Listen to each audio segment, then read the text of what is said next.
बिस्मिल्लाहिर्रहमानिर्रहीम।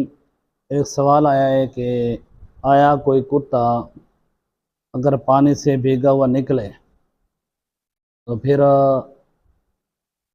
उसकी छींटे अगर कपड़ों पर आ जाएं तो कपड़े नापाक होंगे या नहीं। तो उसका जवाब ये है कि कुत्ता नजसुल ऐन तो नहीं है।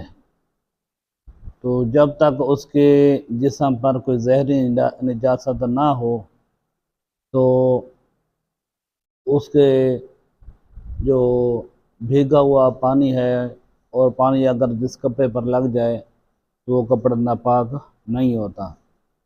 उसी तरह अगर कुत्ता किसी पानी से बाहर आया भीगा हुआ था फिर वो जो है उसकी छींटें अगर किसी के कपड़ों पर आ जाएं तो अगर जो देखने वाला है जिसके कपड़ों पर आ रही हैं अगर उसके उसे यकीन नहीं है किसी निजात के होने का कि कुत्ते के जिस्म पर थी तो खाली इस हैसियत से कि वो कुत्ता है तो उसकी जो छींटें हैं वो कपड़ों पर आ जाएं तो वो नापाक नहीं होगी।